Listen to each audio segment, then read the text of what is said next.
Good afternoon, everyone. Good afternoon. So my name is Jay. I've worked with Scott for almost 40 years now, and we're going to do a little different now. No moderation from me. Scott's going to come out, and we're just going to open it up to questions. Okay? That way, everybody gets to ask a question. Okay? Scott?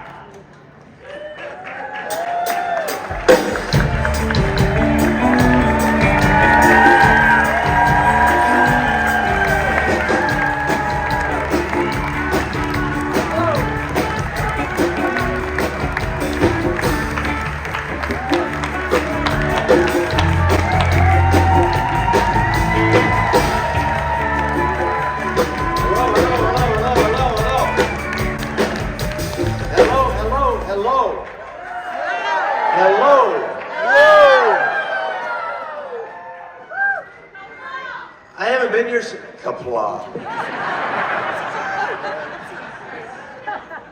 That's what we're going to do today. We're going to yell out. I'm not even going to say the name. That Klingon language. Hey, who was here in 2016? Pretty good. It's the last time I was here. I was shooting a little show called NCIS New Orleans at the time. And I flew up here on my day off, and we had a little good time back then, and I flew right back down and kept working. So it's really good to be back. Not much has happened in the last 9 years, so little things came in between reality and these kinds of events. But I have to say, just to start off, that it's so good to be back. I haven't done a convention since then. So, Thank you. Thank you for not doing a convention. Oh, okay, all right. No, I'm very happy to be here. And I just want to, so many people have been saying so nice of me to be here and so nice to come and everything. But the reality is, this doesn't happen unless you all are here. So I thank you all for being here and watching these shows and watching my shows and caring so much about science fiction in general. I've done a few of those kinds of shows in my career, and I love this world and the imagination of this world and what it means to all of us, and me growing up as a kid and never dreaming that I'd have a chance to participate in anything like this. So I'm grateful to be here, and I love that you all are happy I'm here, but it's really a thrill to be back here. So with that, I like to just see what people are thinking, and I don't know how we'll just go side to side. I'll follow the spotlight. You're up. Hello there. Your mic's not on, but well, I can hear you. We'll get it. You talk pretty loud. Oh, there you go. So I'm a meteorologist, and I was wondering, what's the wildest weather you've had to work in your career? We had a day in New Orleans, oddly enough, and is that the wildest? Yeah, pretty much. You remember that little hurricane that hit Houston a few years ago? We were shooting on the Mississippi that afternoon and shooting as fast as we could to get out of there. And that was probably, work-wise, that was the strangest day because it was really whipping up in New Orleans, nothing like they got in Houston. But it was crazy. And then we rode 7 years down there, and the last season we had a Cat 3 hit, I think, and I was in my apartment when that hit, and that only lasted for like an hour. But I cannot imagine it lasting for 24 hours and what the people that go through those kinds of things have to deal with, because every second of that hour I was expecting the glass doors, the patio doors to break and shatter, and the elements would come in. But so weather is a scary thing, and the weather that's happening on our planet in the last few years is just getting scarier and scarier, and we have to not only be prepared for it, but what we do better than most places on the planet, we take care of each other when bad things happen. And that continues to occur, and you feel so good about humanity when people rise up and take care of their neighbors. So thank you for that question. Thanks for being a meteorologist. Keep your job. We need meteorologists. They're a lot smarter than me. Hello. Hi. How are you? The spotlight's coming to you. I'm good. I'm good. How are you? I'm well. Thank you for asking. I'm here instead of my brother. He would love to ask you this question, but sadly he had to go back early. Oh, okay. You're his favorite captain. He absolutely loves your work. Thank you. You had to say that, but thank you. And your contributions to sci-fi with Quantum Leap. Anyways, to the question Thank you. at hand. I'm your favorite captain who's on stage right now. I think it's written somewhere in the annals of show business, never follow Shatner on stage. Because he is the greatest of all time. But anyway, I'm here. That's all we got right now. But thank you. I appreciate that. Yeah. So the question that he wanted to ask you was, throughout your time on Enterprise and playing Captain Jonathan Archer, was there ever a point where Jonathan Archer and yourself were completely different people? Oh, yeah, many times. I mean, Archer took a couple of dark turns on his way, and I'd like to think that that's not something that I have necessarily inside of me. And I haven't been tested in my life, to know the answer to that. But the stuff that happened the last couple of seasons that he pedaled to the metal, were things that were, fun is not the right word, but kind of fun to play. Yeah. But to imagine having to go to those extremes is something that I haven't gone through. Good question. Thank you. Tell him, I hope he got wherever he's going. Oh, of course, I'll let him know. Okay, all right, next. Hi Scott, thanks for being here. Happy to be.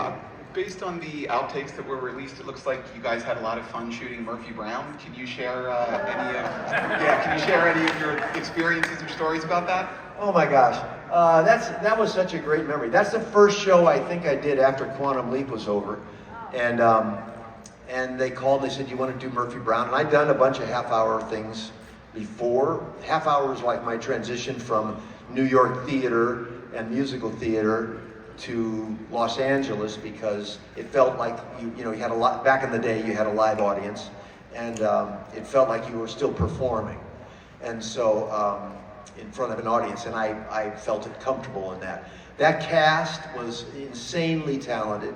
It was an honor to be on that show, and Candice Bergen is just the greatest lady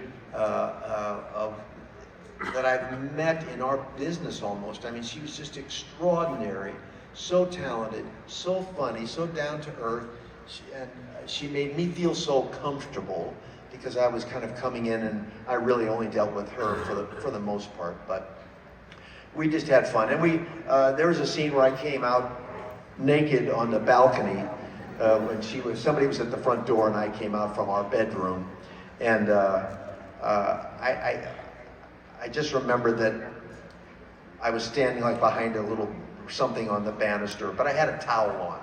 But I dropped the towel, and everybody thought, hey, he's gonna be, naked. But I had the other thing in front of me. It was kind of one of those double fakes, but it made her laugh, so it was good. The fact that I dropped my towel made her laugh, which maybe is not good.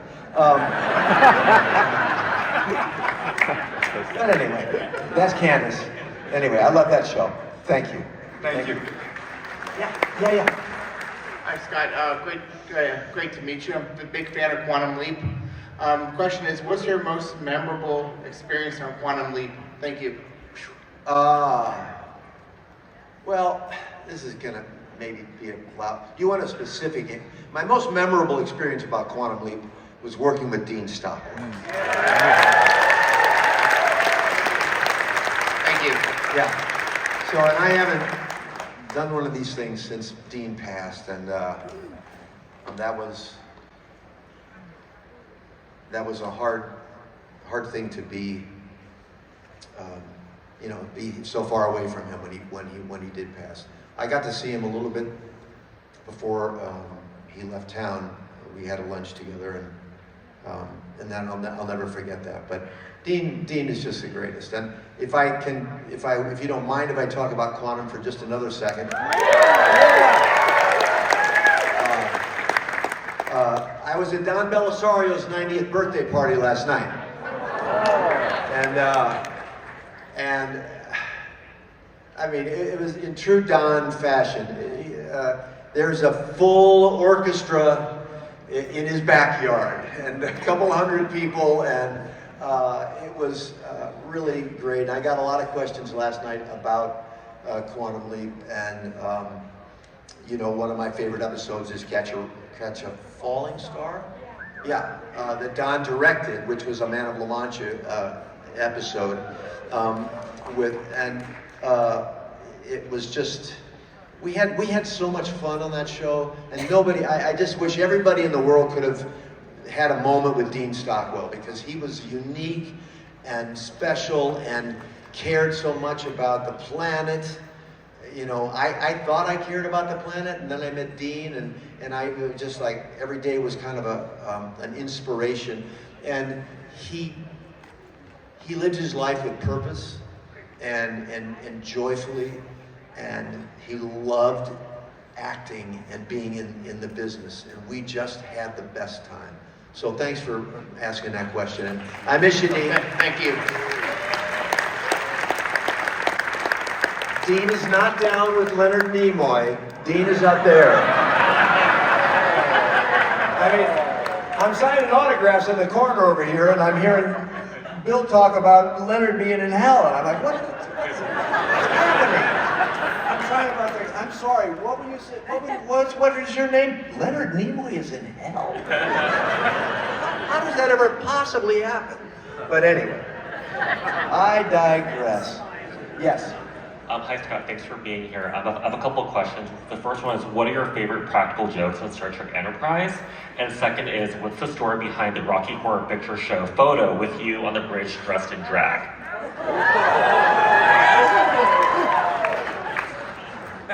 We had a lot of fun on that show. But every Halloween, every department tried to outdo another department for costumes. So each department would pick a theme.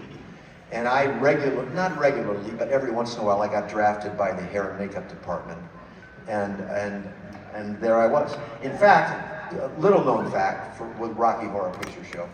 Years ago, when I was in New York getting started, I auditioned for a national tour of arenas of the Rocky Horror Picture Show. And I got cast as Rocky.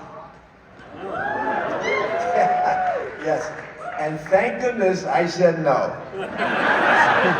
Because I don't think I would be here today.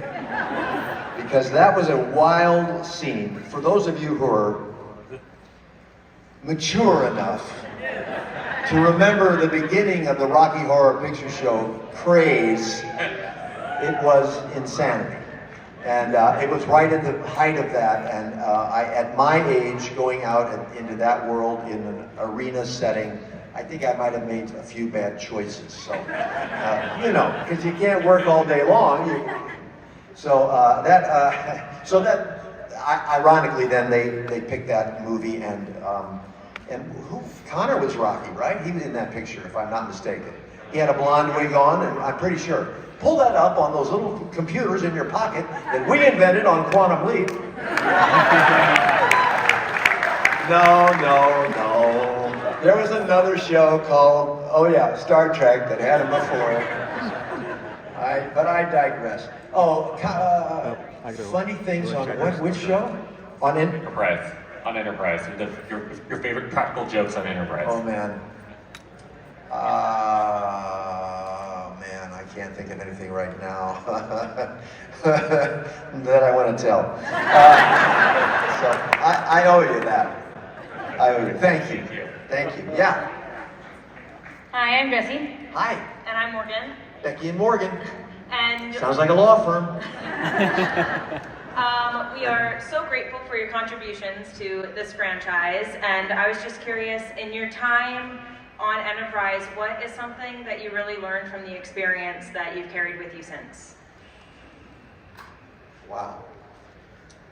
Well, I think the general philosophy of the Star Trek world that Gene started a long time ago,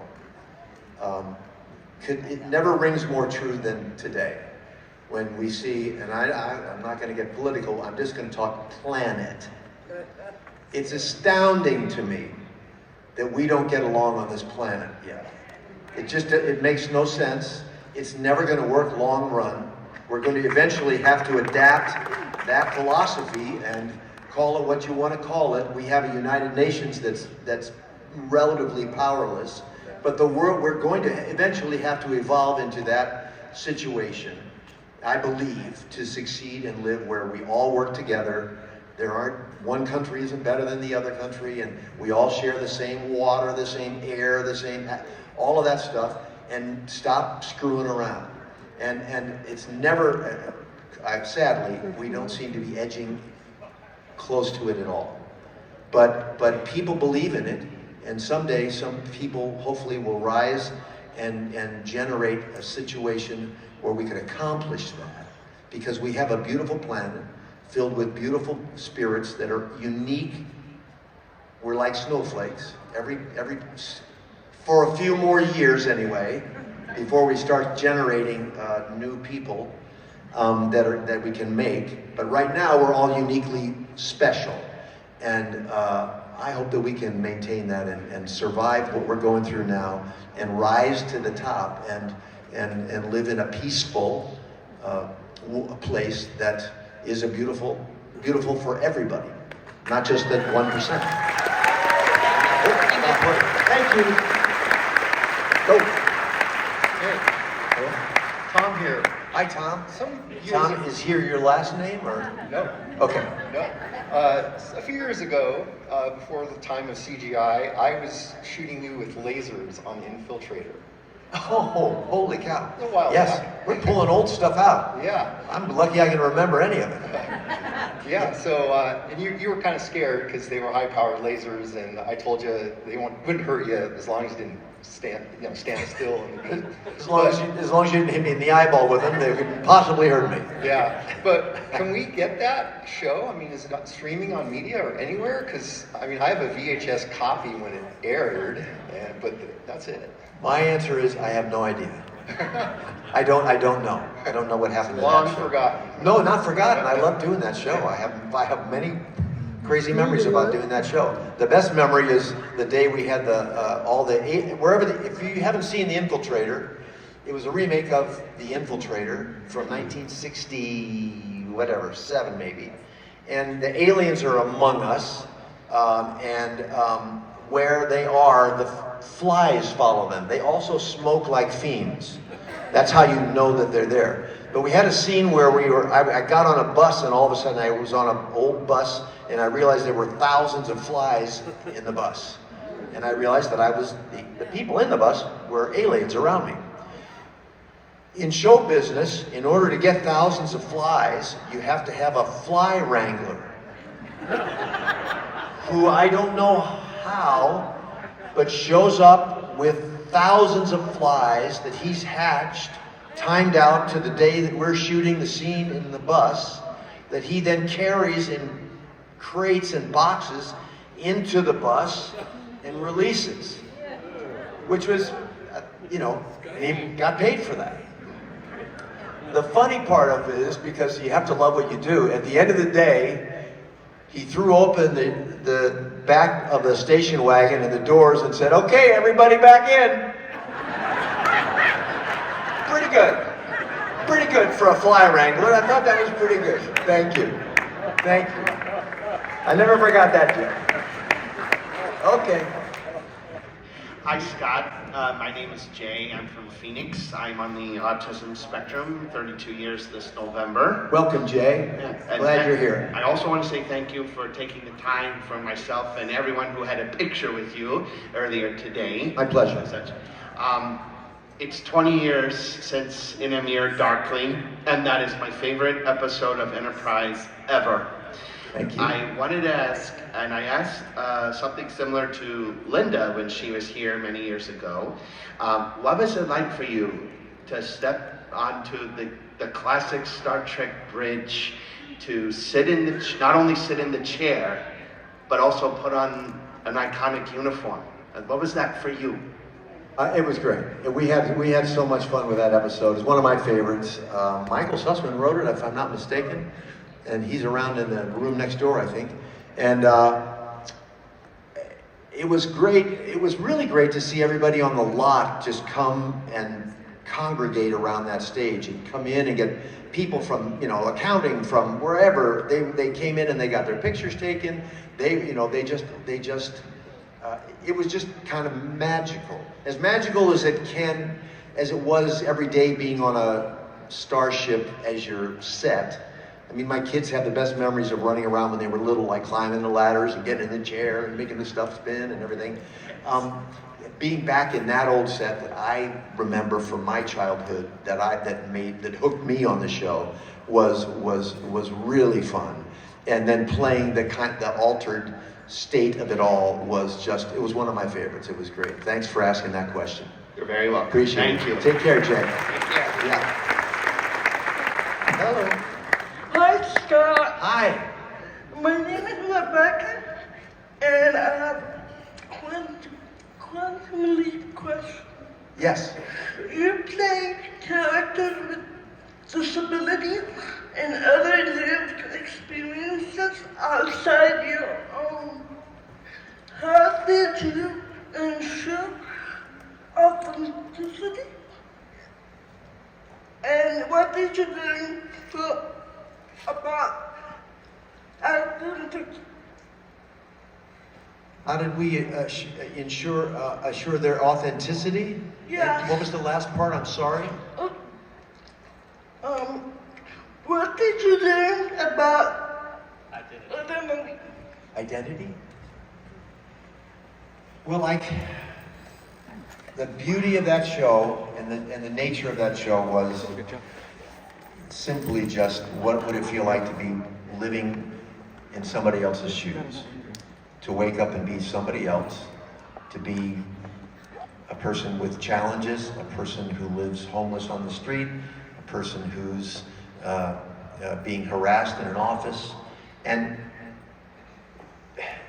Don's philosophy, which basically differed from Dean and my philosophy, was we are making entertainment and we want to entertain. Dean and I looked for every chance that we could get to say something about the human condition. So we had a nice kind of marriage of getting those moments in shows, and we took it, I want you to know, we took it very seriously. We cared. That show had a loving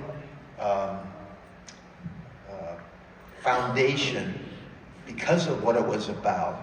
And the reason it's lasted so long is because you can turn on any episode and almost relate to anything that's going on because it's about the human experience.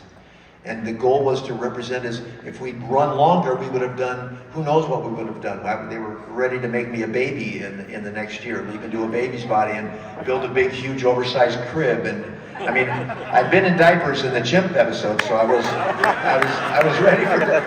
ready for diapers. But I hope that we did a good job in representing everybody. And thank you for that question. I think they did. I think they hit it high. You're welcome. Thank you. Okay. Hi, Scott. My name's Carly.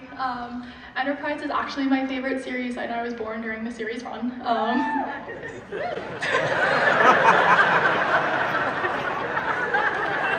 You were born during the series or conceived during the series? Technically both. Does anybody have a question for her? Because I can't ask those questions anymore. Go ahead. So Enterprise, as I said, is my favorite series. It better be. And so obviously it was canceled way too early. Thank you. So my question is that what storylines would you like to see for Archer had there been a season 5? And I've been hearing rumors of this thing called Star Trek United from Mike Sussman. What are your thoughts on that? Going ahead, because we were being canceled, and there was a good chance we would have been canceled after season 3 if Gary Hart hadn't kind of gone to the mat for us. So we got an extra season 4 to kind of complete the whole Zindi thing, which thank goodness we did, because I thought that was pretty amazing television. But no, that's okay. Yeah, I loved it. No, thank you. No, it really was, and great writing, and man, we had some good actors come on all the time on that show. I didn't recognize half of them, but people. I was on the show with you. I go, what head were you wearing? Anyway, so we crushed the ending of the show and to wrap things up. But I think the goal had been for that to happen more slowly, and for Archer to kind of start forming, the bones of the Federation. And I think that would have been really, really exciting to do. So I'm sorry we didn't get to really kind of lean into that. There's nothing that I'm going to say about United at this point. There's a great writer, and I have had conversations about the possibility, and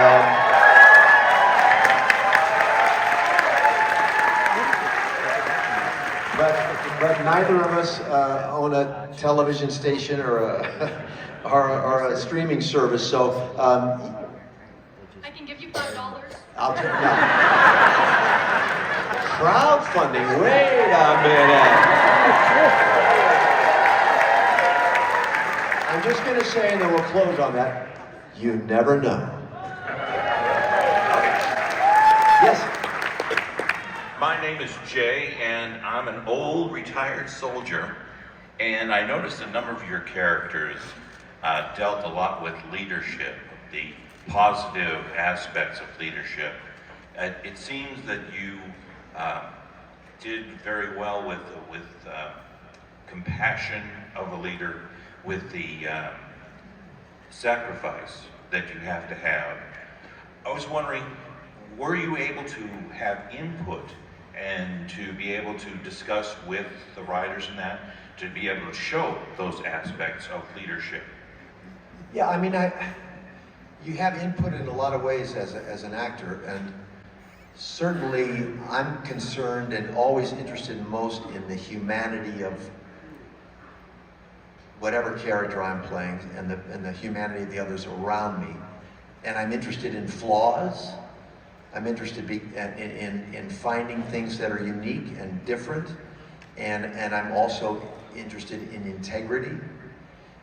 So some things just come through you. That's not something I can really articulate. It's just I'm attracted to those kind of parts because I'm excited to play those kind of parts, and then I want to put my own spin on that. And I try to make them different. I don't want to play the same guy every time. So I want to have different problems for, Dwayne Pride had different problems than Jonathan Archer. And Sam Beckett was all by himself, So dealing with problems from, he didn't even understand, So, but there was still a sense of leadership about him. And certainly integrity and naivete and all these different things. So he had all that going for him. But I love to talk to writers about characters and then just find ways to let, even when it's not on the page, to let things come through. That's the beauty of film, of chips. Now, thank you. Thank you. Okay, thank you. Hi, Scott. Howdy. I just want to say, first off, it's been a long road getting from there to It's here. been a long road. So it's an immense honor for my first STLV STLV to have the man that my dad and I consider our captain back at last. Someone else bringing up older works, and I just want to say I remember you the very first time as Danny, the singing and dancing cat. Yes. But I guess my question was, there's been a resurgence in just everyone kind of re-exploring series. Is there ever a character that you were really interested, if given the chance in any medium, to re-explore? Bring Sam home? Oh, bring Sam home? Leave home? Yeah. No, Sam's still got work to do. He's got a lot of work to do. I love my character on Men of a Certain Age, and I don't know how many people saw that. It wasn't around very long, but that would have been a fun character to see where Terry was going, because he was kind of a mess, a hot mess. But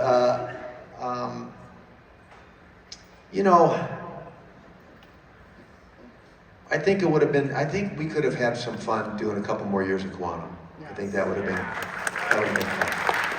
Thank you. Thank you, Dad. Yeah.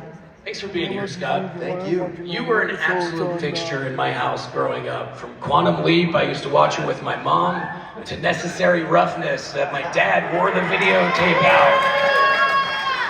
You were on so much on the house that every time you came on the TV, my mom would remind everyone who was around that you are her hall pass.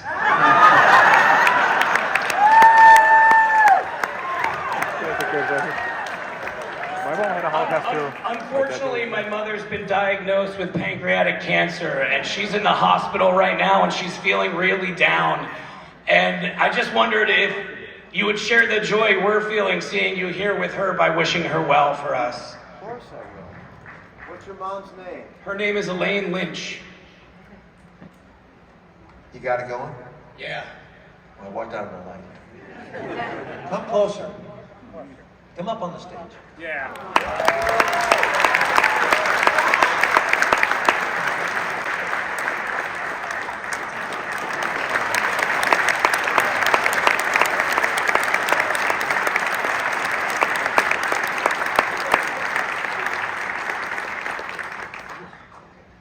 Okay.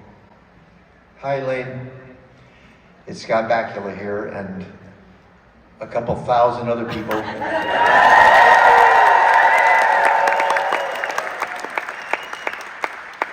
Who are rooting for you and wish you well. Pancreatic cancer is a tough road, but stay strong. You're loved by your family. You got a great guy here, and we'll cash in that hall pass someday.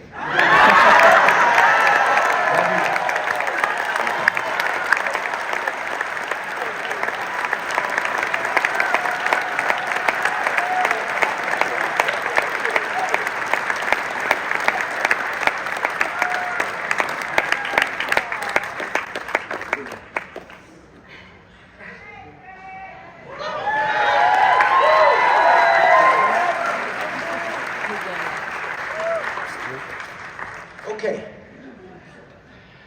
Hi Scott, my name's Kevin. Earlier today, the Rat Pack did their panel, and one of the questions... What are you talking about?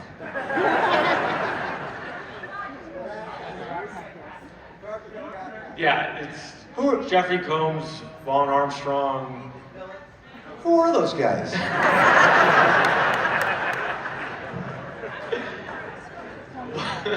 One of the... Okay, go ahead. They still let them into the... Where's Adam? Okay, go ahead. I thought they'd been banned years ago. I'm sorry. One of the audience questions for them was, who inspires them, and is there another actor that they look to better themselves? And both Jeffrey Combs and Vaughn Armstrong said you. Vaughn Armstrong specifically said that from his memories of filming Enterprise, that you would always stay until the very end of filming that episode, and you wouldn't leave until you shook the hand of every single actor, extra that was there filming that day. So I just thought you'd like to know that's how highly that you were viewed by even your peers. Thank you. Thanks, I appreciate that. Thank you. All of those guys, seriously, all of those guys are great actors, and I adored working with them. And they really, when you get a good actor in front of you, it makes you a better actor, in my opinion. And they made me better. And we had a good time. Did you say Ethan was a part of that group too? Yes.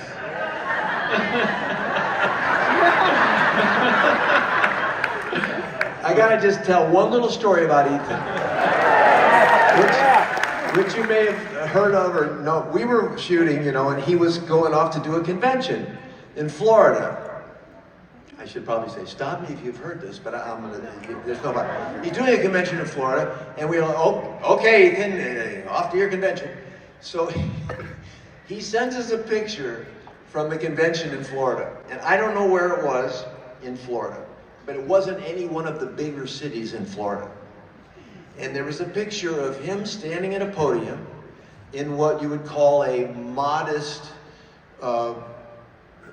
lecture room in a modest hotel. And the picture's from the back of the room, and he's in the front, and it's rows of chairs and 2 people in the front row.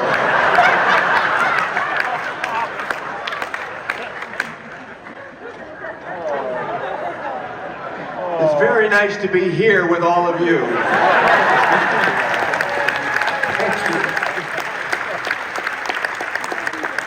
We laughed so hard, it was like, head going to the convention, I'll see you guys next week. 2 people. But you know what? He entertained those 2 people, I guarantee you. And they got their money's worth, for sure. Yes, sir. Hi, Scott. I'm Scotty. How are you? I'm excellent. Good. Speaking of entertaining people, you were in a Steven Soderbergh picture a while back with Michael Douglas and Matt Damon called Behind the Candelabra. Yes. About Liberace. And I was wondering if you could tell us what entertaining antics or fun that was on the set within reason. I've heard Michael Douglas is quite the practical joker. He is. I didn't do a lot with Michael, but Matt and I had if you haven't seen Behind the Candelabra, call somebody. I'll try and make it a quick story. It was the first day of shooting. They built the bar, if you know the show, the bar scene, and Matt and I see each other across the room, and we have this very dramatic kind of meeting at the bar. And only the character that Matt was playing was supposed to be 6'4".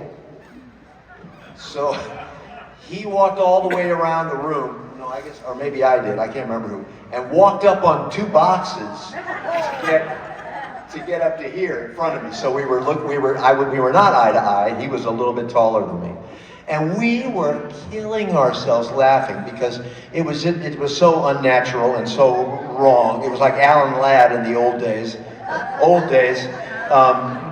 when they had to dig trenches for other people to walk in so they could be as tall as him.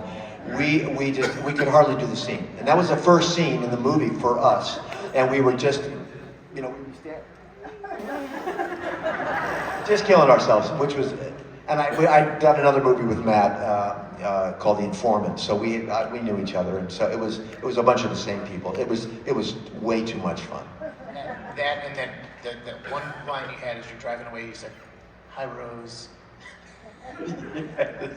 Yes. Thank you. Thank you. Are you telling me that I'm running out of time? Let's just give a notice that we've got 2 minutes, so let's say 2 more there, 2 more here. Okay. All right. I'll talk. Talk less, smile more. Hi, Scott. Anybody seen Hamilton? That's so weird. Hi, my name's Joe. I'm a very proud, lifelong resident of St. Louis, Missouri. At all? I'm just curious if there's something you need to see, need to do anytime you make it back home. Ooh, well, see my mom, whom I'm going to see in a couple of days because she's turning 97. And doing great. So I always go see my mom, I see my brother, we go, I'm not like what's the ice cream place that everybody goes to? The Drews. Yeah, Ted Drew's, because I'm plant-based, so I can't eat, they don't have anything there for me. Yeah, baby. And have been for 10 years plus now, so, but there's a St. Louis Cardinal baseball game, I'm there, that kind of stuff. So, I love St. Louis. Thank you. You got it. Okay, fast, now we gotta get going. Go. I am getting my steps in, thank you. I don't like. Hi there, my name's Jacob. Hi, Jacob. So, I was 10 years old when Broken Bow aired and moved my grandfather who got me into it. And he recently passed in January, and before he passed his final days, I watched episodes of season 1 with him. And I'll embarrass myself a little. I wrote a short story for a history project in 6th grade, and I named the character Jonathan Archer. Love it, Yeah. love it. So Did you get an A? I don't remember. I probably did. I'd say yes. Yeah. I'd So say yes. I wanted to know, at the time, in thinking of the climate that was 9/11, did you know that you were inspiring children as a positive, optimistic role model with the character you played?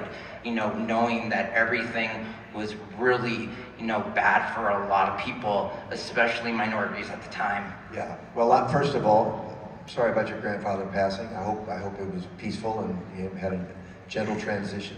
Second of all, I'm sorry you were 10 years old when 9/11 happened. That's just old enough to be really terrified about what was going to happen in your life. You get in a TV show. Our show, I think, always took off about a season and a half in when we actually addressed 9/11 head on. And they came to me and said, that's what we're going to do. Earth was attacked.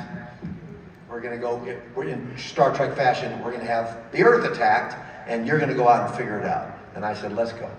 So hopefully that did help lift some spirits. And I thank you for that question. And thanks for naming a character after the character that I played, that Rick invented. Yeah. Thank you. Okay, let's go. Yes. Hi, Scott. So, I was telling Shatner at the last panel that this was a last-minute trip. I wasn't supposed to be here, but my dad surprised me because he wanted me to feel better because I lost my best friend 18 weeks ago. Oh, I'm sorry. I was wondering if I could get a hug. Of course.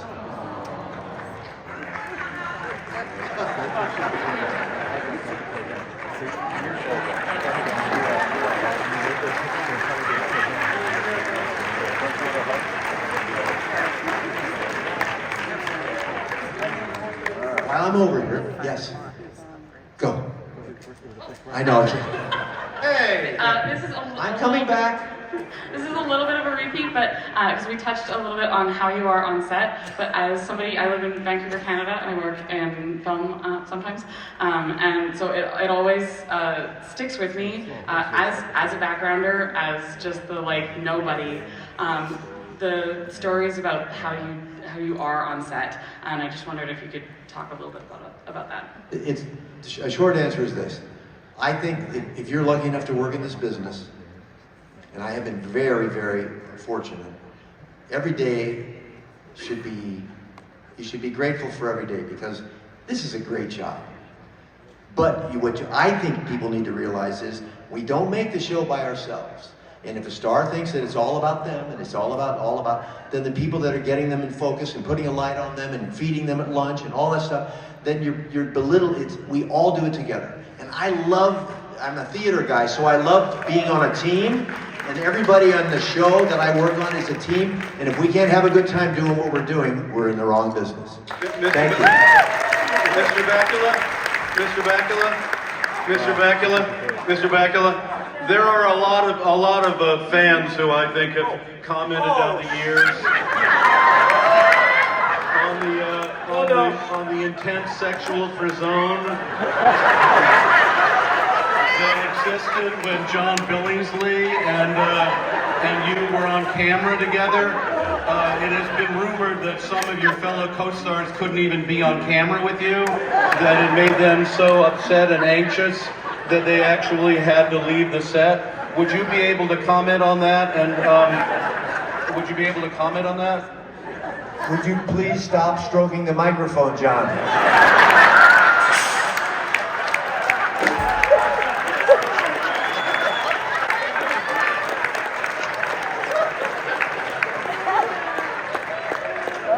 That brings back memories, Scott.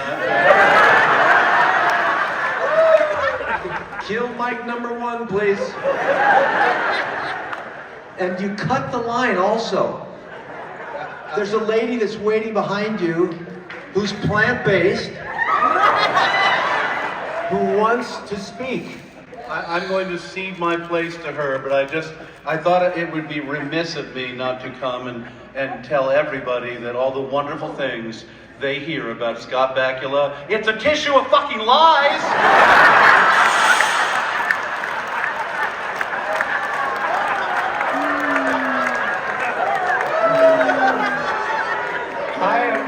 I am so sorry that you felt compelled to speak. Now get out.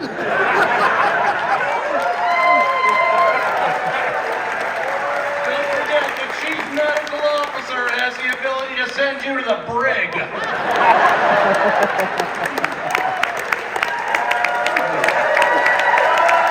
Bye, Johnny. Love you, Johnny. Keep running. Run, you scared little man with a big hat on. Hi, Scott. My name's Megan. Yes, Megan. Hi. Just a really quick question. First of all, I love you in Lord of Illusions. Thank you. Big fan. Thank you. More sci-fi. Yes, indeed. My yes/no question. Are you coming to the Star Trek cruise? Have you been invited to the Star Trek cruise? And can I formally extend an invitation? Thank you for the invitation. The answer is no on that, but I have a yes for you in just a second. A yes on another thing. I'm waiting. Last one. You're waiting. I know you're waiting. Yes, sir. Good afternoon, Captain. Good afternoon. I am a fan of the live-action He-Man movie from 1987. Which one? 1987, Masters of the Universe. Yes, yes. And your wife is in it. Yes, she is. How do I get her autograph?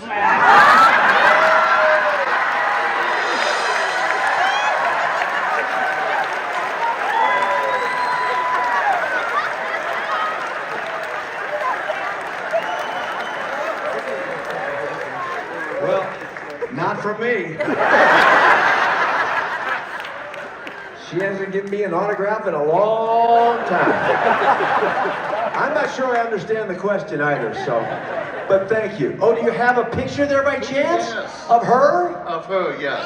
Shall I sign it and forge her signature? No. Give me the damn picture. She's not here. I saw Tila backstage, but not her. All right, give me this. No, don't give it to me. Write your address on the back of it.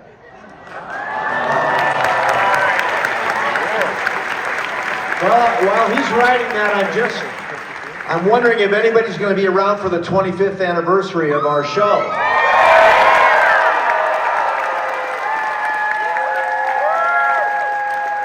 Shall we meet here again next year then?